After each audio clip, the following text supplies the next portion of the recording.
So, okay. All right. Hello. Well, we're keeping that. All right. Very seductive intro to our Revelations episode. All right, here we go. Oh, we're already going. Oh, we are. Okay. Hello, and welcome to Saints on Cinema. I'm Josh Edlow. And I'm Tim Wild. And that was really slow.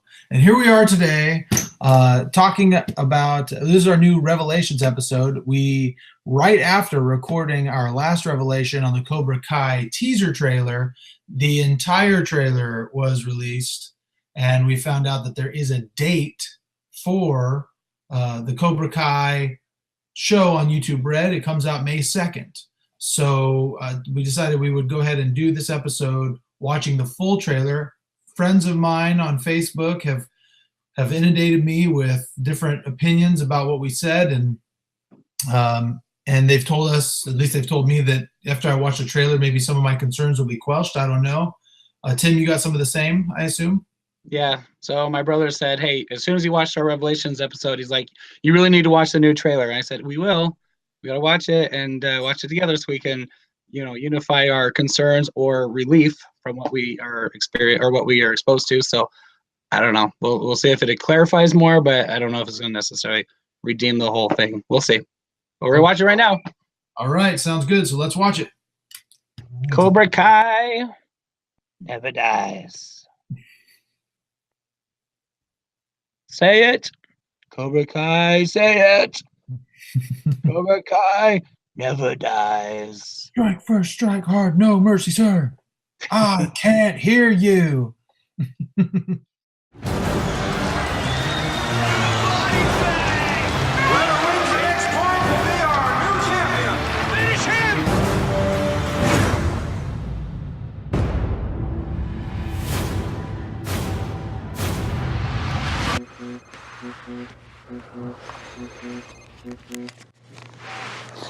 Who is it? Banzai! Daniel LaRusso here for LaRusso Auto. We are chopping prices on all of our inventory. Johnny? I knew it was you. This is Johnny Lawrence. He and I go way back. Oh, this is the guy whose ass you kicked. If you want to get technical, I kicked his face. Hey, where you going, Coleman? Oh, I didn't know you guys were trying to buy beer. Hey! Watch your car, man. Get the hell out of here, loser.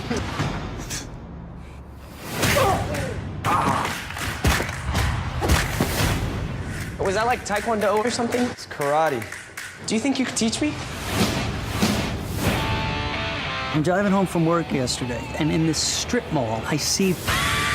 After 30 years, I thought that guy might have changed, but he's still the same prick. I heard you beat up a bunch of teenagers. I didn't beat up any teenagers. I kicked the crap out of a bunch of assholes who deserved it. Thinks he could bring Cobra Kai back to the Valley? Not on my watch. You want those kids at school to keep dumping things on your head? You want all the girls to think you're a wangless dork? You're gonna be my karate teacher? No.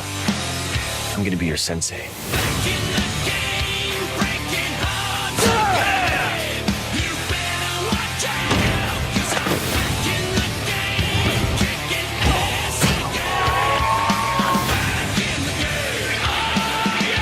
I'm gonna teach you the style of karate that was taught to me. A method of fighting your pansy-ass generation desperately needs. Okay, let's see what you got. She's a girl. And? I'm sorry. Are you okay?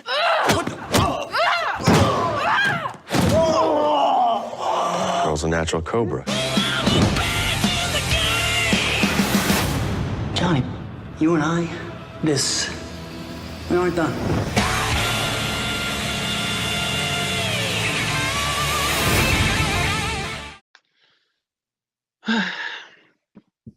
All right. Well, what'd you think? Well, it certainly was better than the last teaser that we watched. I think every teaser we've watched. Yeah. It did instill a little bit of hope in me that it actually might be good. It looked a lot more quality filming. It looked like it was a more interesting story. You kind of get more of a sense of where Johnny and Daniel are both coming from. I find it interesting that Daniel seems to be more of an antagonist in this one. So I kind of like that. It's going to be interesting to see where Johnny is coming from, whether he's going to be kind of the hero of the story or the villain in the story. It seems like it's not real clear, which I actually kind of like.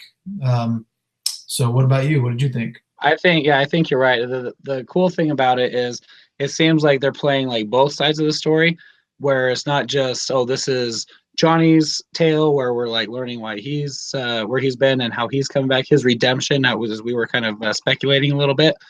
It seems like it's telling both sides, where it seems like Johnny's lost his way in life and Daniel's lost his way as far as the.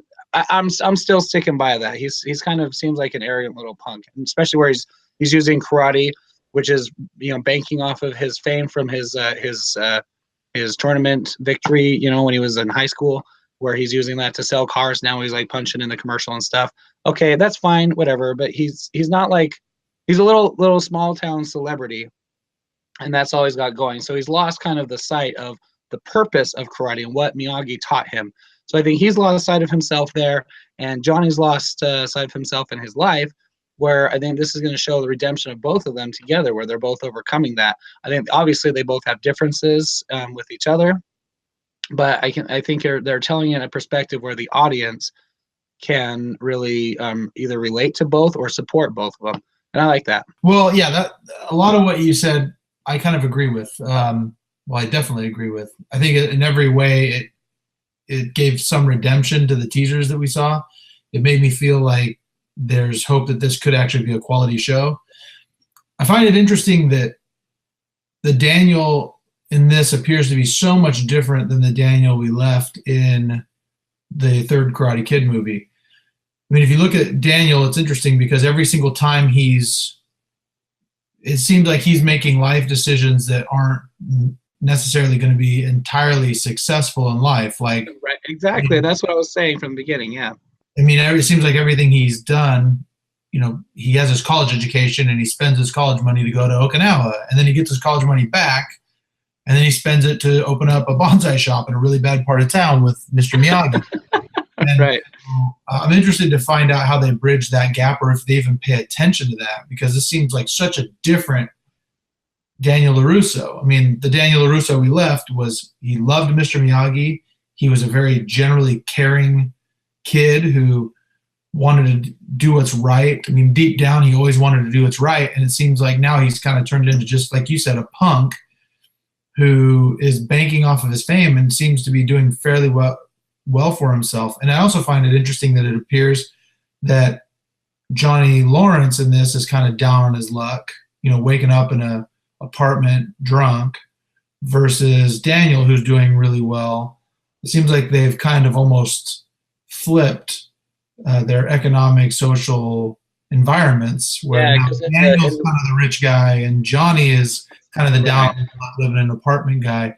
And so I'm hoping that there's going to be at least an episode that bridges the gap between, to kind of explain these major differences in the characters that we left. So.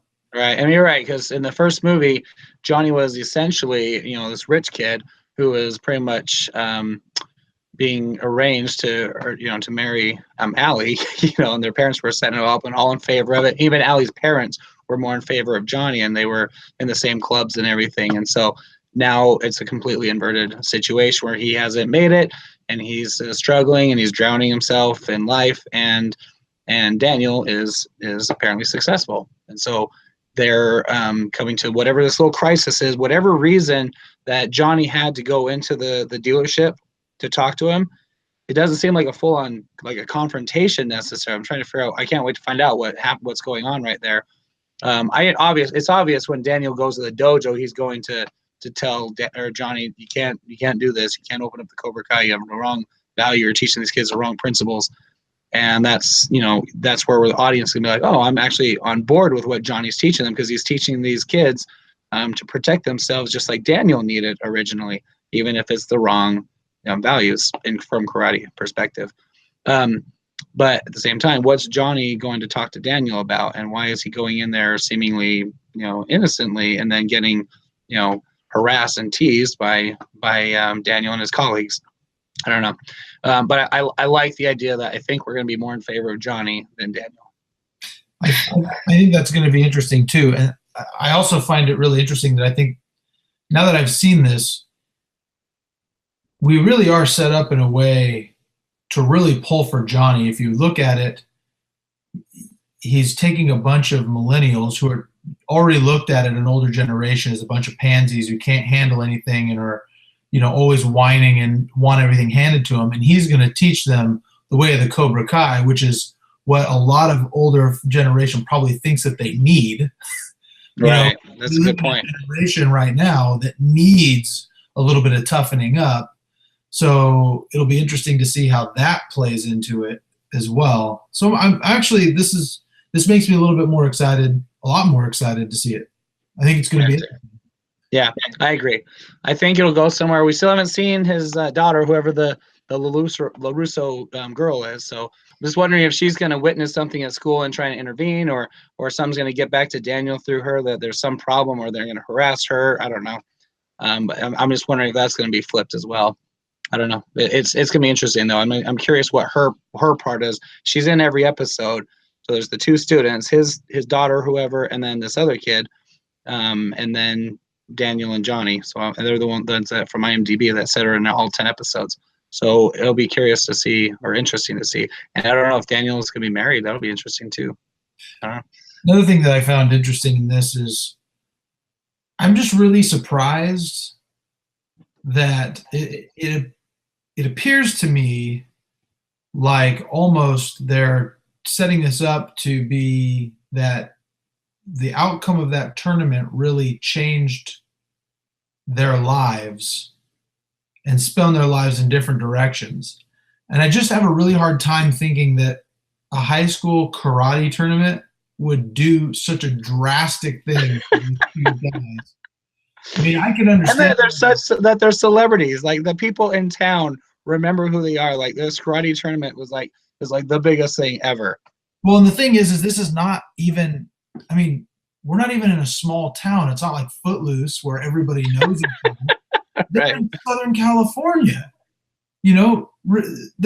It's not like that. I mean, these guys have major lives. I mean, people have lives outside it. It wouldn't be that big of a deal to win a karate tournament Right.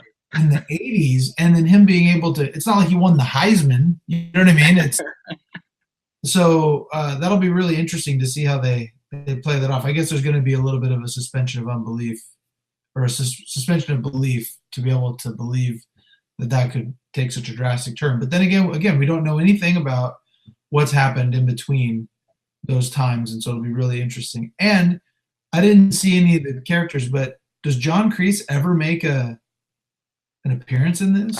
I don't think he's in the credits. I don't think he's in the credits, and I think there was like the screening that's coming up. I think that they're all three of them are going to be there, Johnny, Daniel, and Kreese, but I don't think he's in the show. Well, that'll be interesting. It seems like it'd be a little overpowering for Daniel as a character to have John Kreese still picking on him without Miyagi, and now Johnny, and if there's going to have some confrontation there, I don't know. I'm worried about them having a fight between Daniel and Johnny. I kind of want to see it, but I also don't want to see it. I don't want to see this pansy Johnny or this pansy Daniel take out Johnny, who clearly is still in shape and still fighting and still has some dignity himself, versus the overly confident and comfortable, complacent Daniel. If they fought, they'd have to let Daniel win, and that wouldn't be believable based on the one kick that they show. And let's show our audience one more time how great that kick is. Beautiful. So I wouldn't believe it at all. Yeah, it'll be interesting to see where they go with it. I'm really hoping that there's at least an episode that explains where Mr. Miyagi went, where John Kreese went, where some of the integral parties in the movies ended up.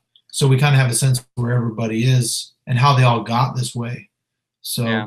I'm sure in the first episode they'll address Miyagi. I don't think they're going to wait on that. I hope he'll go visit a tomb, or he'll say something, or he'll see the little plaque he made in with the with the badge, the what's it called? The one he gave him on his birthday. Medal of Honor. Yeah, that'll be hanging up in the wall, or he'll stop and acknowledge it. He'll pick up some chopsticks. Something will just or acknowledge Miyagi. But even if it's not dialogue describing what happened, how long he's died, that'll be implied as well, obviously. But I'm sure that'll happen in the first episode. John Kreese, that may come out later, but. Yeah, and I'm also curious why Johnny Lawrence has such a major affinity for the Cobra Kai after the way he was treated at the beginning of part 2. I mean, John Kreese really killed him. You know, I mean, I wouldn't want to instill in those principles. And I felt like at the end, those principles were kind of, I think that Johnny was kind of realizing that those principles were wrong. Come on, that's not fair. I got second place. Second place? Second place is no place. You're off the team. That sucks. I did my best. What did you say? I said I did my best. You're nothing. You lost. You're a loser. No, you're the loser, man. Oh, I'm the loser, huh? Yeah. Now who's a loser? You know, you're really sick, man. Hey! Hey, come on! Hey, what are you doing? How does second place feel now, huh? Come on, he can't breathe. Mind your business. You're gonna kill him. Sensei, please, you're hurting him. We'll see. Well, maybe that's the thing. It did help him survive, though. So maybe that survival instinct where he's in that situation, he takes out the punks. That's where all that comes back in this kid. Is like, I need to be able to survive like you can take care of yourself. And then he's be like, you know what? That stuff did get me through a little bit, even though I was kind of a jerk. But I don't know. No, we'll see. I don't know. I'm excited too. Well, it's brought back a little bit of hope. Well, another thing I found really interesting is that when he's beating up those teenagers, he's almost stepping into a Mr. Miyagi type role. I mean, that's the same thing that Mr. Miyagi. Yeah, that's a good point. I didn't think about that. That's the first thing that Mr. Miyagi did for Daniel, was to beat up a bunch of teenagers. And the interesting thing about that was when Daniel confronts him about that, you could see the different perspectives and how each one is coming from a different perspective as the other one. Johnny's coming from a perspective that he's justified. It's a bunch of kids that deserved it, right? Sure, yeah, I beat up a bunch of kids, but they were picking on someone who deserved it. And Daniel's coming in saying, you beat up a bunch of teenagers. Right. Damn, that's brilliant. You're right. Because Miyagi went in and made the confrontation, and Johnny's story to Kreese was like, Kreese goes and says, you jumped a bunch of my kids. And he's like, I'm afraid you have the facts mixed up. It's a reversal, and Daniel kind of has no grounds to come in and say to Johnny, you can't be beating up kids. It's the exact same thing. You're right. So it's almost the exact same confrontation jumped, and you're also starting to see that maybe in the original movie they both had different perspectives, that they were justified in what they were doing. So now the more that we're talking about it, actually I'm quite interested now in seeing how it plays out. I can't wait for May 2nd. All right. Well, first impressions sucked. Well, first impressions were okay. Second impressions, not as okay. Third impressions were really frightening. So fourth trailer, the first full trailer, and we're a little more on board, and we're excited to see what happens. So I don't know, May 2nd, and we're going to get it. Do you already have YouTube Red, or you're going to have to subscribe? No, I'm going to subscribe on May 1st. All right. Because you can't do a transaction on May 2nd because I'd be breaking the Sabbath. I get it. All right. Well, Cobra Kai coming soon to YouTube Red. Check it out. Let us know what you think. Leave it in the comments. If you think we're completely, off the wall on this one, tell us that. If you think we're right in line, tell us that. If you don't care what we have to say, well, we probably won't hear from you. So anyway, but Cobra Kai, check it out, May 2nd. And anything else, Josh? Nope, that's it. All right. Well, thanks for watching our Revelations episode on the new Cobra Kai trailer, and we'll catch you next time on Saints on Cinema. Thanks for watching.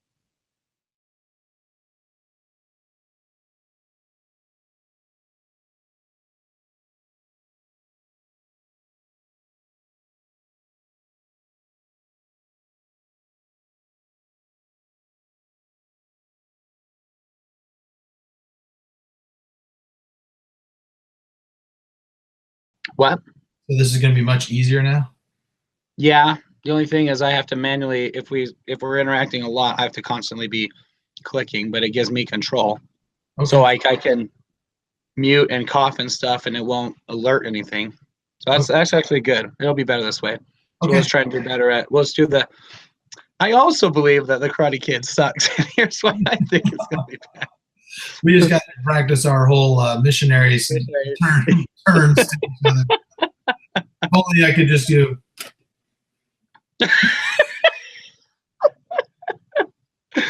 Exactly.